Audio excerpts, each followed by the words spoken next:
جی بالکل، اس وقت میں فیصل آباد گرین نیوز کے آفس میں موجود ہوں، تو ہمارے ساتھ وہ شخصیت موجود ہے جنہوں نے پوری دنیا میں اپنا نام جو پیدا کیا، ورلڈ ریکارڈ گینز بک میں اپنا نام لکھوایا، وہ ہستی حافظ امتیاز حیدر صاحب ہمارے ساتھ موجود ہیں۔ ان سے آج جانیں گے کہ انہوں نے سب سے پہلے پوری دنیا میں جو سرچشمہ ہدایات پوری کل کائنات کی جو سبق امیز کتاب ہے قرآن پاک، وہ اپنے ہاتھوں سے لکھی۔ 3311 فٹ کے قریب انہوں نے یہ لمبائی قرآن پاک کی تحریر کی۔ آئیے مزید ان سے جانتے ہیں کہ انہوں نے شرف حاصل کیا، اور اس کے بعد مزید جو ترجمے کے ساتھ اور جو پہلے ریکارڈ قائم کیا اس حوالے سے ان سے مزید پوچھتے ہیں۔ السلام علیکم سر۔ وعلیکم السلام ورحمۃ اللہ وبرکاتہ۔ یا جی ایسا ہے کہ جو مصر کا ریکارڈ تھا وہ 2300 فٹ طویل میں تھا، اور مصر کے سعد محمد تھے نام ان کا، انہوں نے تحریر کیا تھا، اور لانگ قرآن کے طور پر Guinness book of world record میں ان کا وہ ایڈ تھا 2300 فٹ، اور اس کی جو چوڑائی تھی وہ ان کی وہ 3 فٹ سے تھوڑی سی ابو تھی چوڑائی کے اندر۔ تو میں نے یہ قرآن شریف تحریر کیا تھا، یہ قرآن شریف اس کی جو لمبائی ہے، جس کی آپ نے بھی الحمدللہ زیارت کی ہوئی ہے، یہ 3411 فٹ لمبائی میں ہے۔ گویا ہم نے اس سے 1111 فٹ ہم نے اس کو لینتھ میں زیادہ کیا، یہ 111 اس میں ایڈ ہو جاتے ہیں، تو ان سے یہ زیادہ ہم نے اس کو رکھا ہے۔ اور الحمدللہ ان کا یہ قرآن کا ریکارڈ، تو قرآن ایک زندہ کتاب ہے، اور آپ صلی اللہ علیہ وسلم نے فرمایا کہ جس نے قرآن کو دیکھا اس نے میری زیارت کی، اور جس نے قرآن پاک کو پڑھا اس نے میرے ساتھ کلام کیا۔ تو یہ اس قرآن پاک کا اعجاز ہے، اور اس میں شفا ہے، تو اس کو الحمدللہ ہم نے یہاں پہ جا کے کلوز کیا ہے، اور اب پاک کا فضل ہے، صدقہ بزرگان دین کا، پنجتن پاک کا، کہ یہ اس جگہ پہ ہم اس کو لے کے گئے، پھر اس کو ہماری جو انتظامیہ ہیں انہوں نے اس کو پک کیا۔ جی اچھا، اس کے ساتھ ساتھ یہ بھی بتائیے گا کہ آپ نے ماشاءاللہ قرآن پاک لکھا، اس کی زیارت بھی لوگوں نے کی، مختلف چینل پہ بھی چلا، مطلب ضلعی انتظامیہ نے بھی آپ کو اپریشیٹ کیا، لیکن اس کے ساتھ ساتھ آپ کس کے کہنے پر یا آپ کے ذہن میں یا مائنڈ میں آیا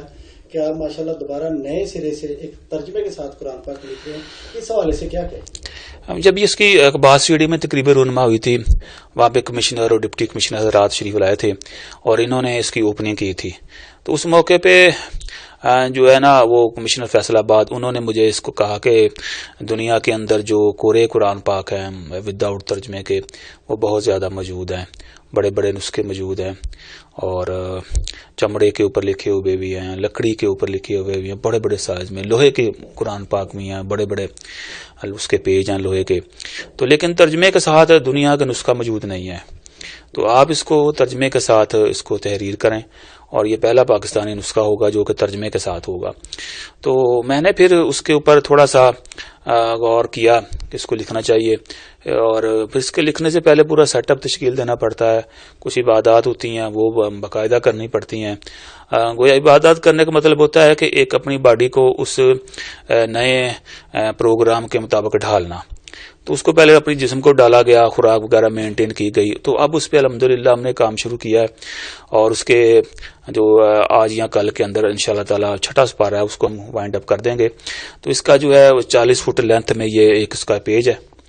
اور اس کا جو آیتیں ہیں وہ 2 انچ کی ایک سطر مبارک ہے، اور اس کو ہم نے بلیک کلر میں تحریر کیا ہے، سنت ہے۔ ترجمے کی جو سطر ہے نیچے وہ 1.5 انچ چوڑائی میں ہے، اور وہ ترجمہ جو ہے وہ ریڈ کلر میں ہے۔ اس طرح جو ایک سطر مبارک ہے اس کی آیات کی اور ترجمے کی، ان کو اگر اس کا دونوں کا جمع کیا جائے تو 3.5 فٹ چوڑائی میں بنتا ہے۔ 3.5 فٹ چوڑائی کی ایک اس کی سطر مبارک ہے، جو کہ 54 انچ لمبائی میں ہے۔ پھر اس کا حاشیہ ہے وہ جو درمیان میں لائننگ جسے بولتے ہیں وہ بلو کلر میں ہے، اور اس میں پھر جو رموز اقاف آتے ہیں، رکوع سٹاپ وغیرہ، اس کو ہم نے گرین کلر میں مینشن کیا ہے، اور آپ کا چینل بھی گرین ہے تو وہ اس کو بھی ہم نے گرین کلر میں مینشن کیا ہے۔ تو جو سپاروں کی شروعات ہے، جو کہ پہلی آیت مبارک ہوتی ہے، وہ گرین کلر میں ہے، جو سورتوں کی جو شروعات ہوتی ہے وہ بلو کلر میں ہے۔ اس طرح یہ 4-5 کلر میں ہم نے اس کو خوبصورت کیا ہے. میں یہ چاہتا تھا کہ ایسی کتاب بنے ترجمے کے ساتھ کہ ایک تو لکھا تو ہو لیکن خوبصورتی کے اعتبار سے بھی لوگوں کو جذب نظر لگے اور اس کے لوگوں کا دل خوش ہو, ایمان تازہ ہو اور لوگ اسلام کی طرف آئیں. جی اچھا, یہ بھی افسر بتائیے گا کہ جو آپ نے پہلے قرآن پاک لکھا تھا اس کا تو آپ کو پتا ہے, علم ہے کتنی مدت میں یہ لکھا گیا ہے, ٹھیک ہے, آپ نے کس طرح ان کو ٹائم دیا, کس طرح مطلب نماز کے بعد, نماز سے پہلے, صبح دوپہر شام, جس طرح بھی, تو یہ ماشاءاللہ جب ترجمے کے ساتھ لکھ رہے ہیں, ظاہر ہے اس کے ساتھ عربی اور ترجمہ پلس ہے, یہ کتنی دیر میں لکھا جائے گا, کو آئیڈیا, کو اندازہ, اور ٹائمنگ کے حوالے سے بتائیے گا کیا ٹائم دے رہے ہیں لکھنے کے؟ اس کا یہ ہے کہ تقریباً اس کو 6 ماہ کا عرصہ تو لگے گا. اور یہ ترجمے کے ساتھ لکھنا وداؤٹ ترجمے کے ساتھ لکھنا اس میں بہت فرق ہے. ترجمے کے ساتھ لکھنے میں محنت بہت ہے اور سخت ترین عبادت ہے یہ. اس کا مجھے اتنا اندازہ نہیں تھا کہ یہ اس میں اس قدر سختی اور اس قدر تکلیف کا یہ باعث ہوگا. بہت زیادہ طاقت صرف ہوتی ہے ترجمے میں. اور پھر ترجمے میں یہ ہوتا ہے کہ جو آپ نے آیات لکھی ہیں اس کا ترجمہ لکھ رہے ہیں, آپ کو ساری سمجھ آ رہی ہوتی ہے,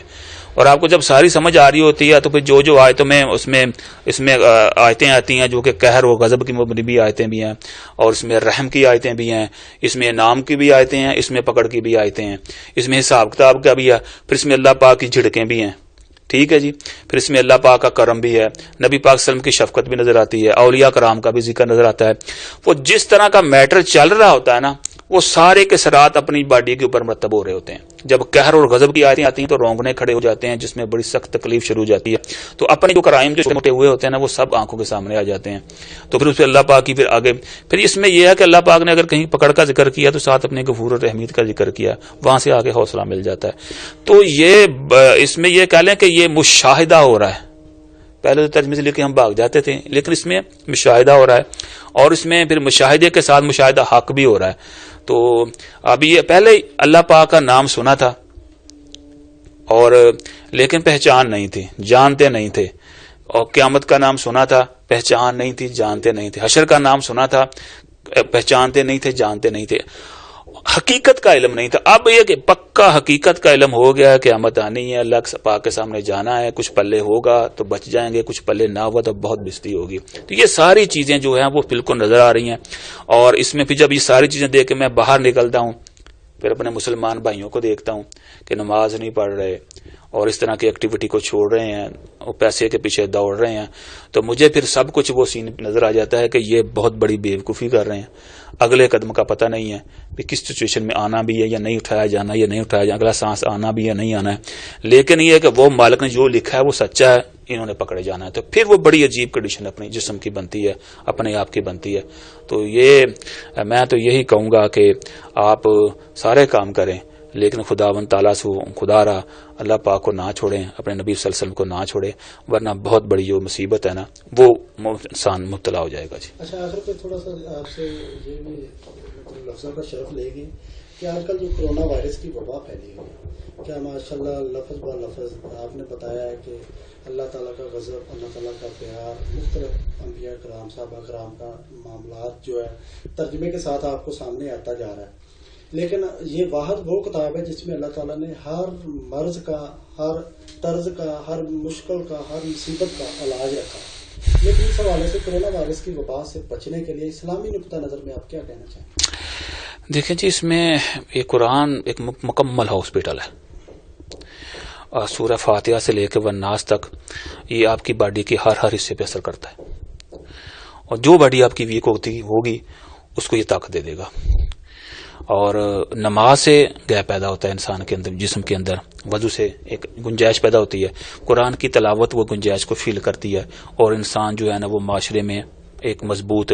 طریقے سے کھڑا ہو جاتا ہے. پھر وہ کاروباری مقامات میں بیٹھتا ہے, اس کی وہ گنجائش جو ترقی کرنے والی ہوتی ہے وہ فل ہوئی ہوتی ہے, وہ آگے نکل جاتا ہے. بیماری میں ہوتا ہے تو وہ جو چیز ویک ہوتی ہے تو وہ چیزیں فل ہو جاتی ہیں, وہ آگے نکل جاتا ہے. اب سچویشن یہ کھڑی ہے ہمارے ساتھ کہ ہم بالکل نظر انداز کر چکے ہیں,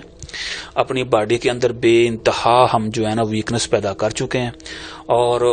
اس لیے جو بیماری ہے وہ بہت جلدی جو ہے نا ہم پہ حملہ کرتی ہے، اور حملہ کرنے کے بعد انسان کو بے بس کر دیتی ہے۔ اب یہاں پہ تھوڑا سا فائدہ مسلمانوں کو اس کرونا کے حوالے سے یہ ہو رہا ہے کفار کے معاملے میں۔ آپ نے کفار میں دیکھا ہوگا کہ کفار کے ممالک میں جو ہلاکتیں ہیں وہ لاکھوں میں ہیں، ٹھیک ہے،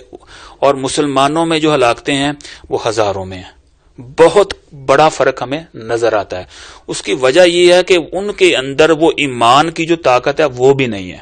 اس لیے ان کے اندر یہ بیماری بڑی تیزی سے شیئر اٹ ہو رہی ہے اور لوگ مر رہے ہیں۔ ہمارے میں بہت سلو شیئر اٹ ہوتی ہے، آگے ایمان کی طاقت آتی ہے، وہ اس کو روک دیتی ہے۔ پھر بزرگان دین کا، اولیاء کرام کا وجود مبارک ہے، جن کی وجہ کے ساتھ ہمارے وجودوں میں برکت رہتی ہے اور ہم سیف ہوئے ہوئے ہیں۔ جہاں تک اس کی اب علاج کی بات ہے تو سورہ فاتحہ شریف سے بڑھ کر علاج ہے ہی نہیں ہے۔ سورہ فاتحہ کی اگر آپ تفسیر اٹھا کے دیکھیں تو اس میں یہ بتایا گیا ہے کہ سورہ فاتحہ ہر مرض کی شفا ہے، خواہ کوئی بھی مرض ہو، یہ اس کا ایک یہ کہہ لیں کہ ایک آل راؤنڈر اس کی شفا ہے۔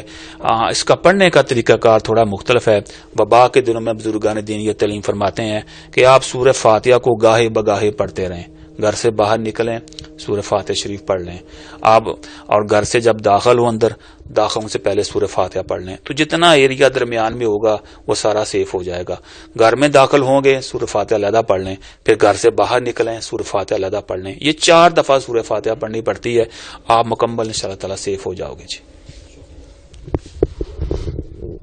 یہ دیکھا آپ نے میٹھے میٹھے لفظ جو محبت کے تقاضوں سے بھرے اور اسلامی نقطہ نظر کے مطابق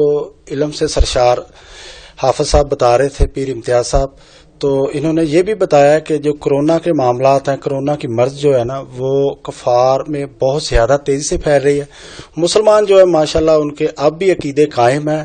وہ بہت کم تعداد میں ہلاکتیں ہو رہی یا مرض جو وبا پھیل رہی ہے وہ بھی بہت کم ہے۔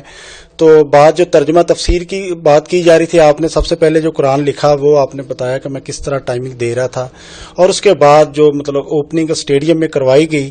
اسٹیڈیم کے بعد متعلقہ کمشنر نے یا متعلقہ جو ادارے تھے ضلعی اداروں کے افسران بالا، انہوں نے کہا کہ آپ ترجمے کے ساتھ بھی لکھیں، تو ماشاءاللہ یہ اب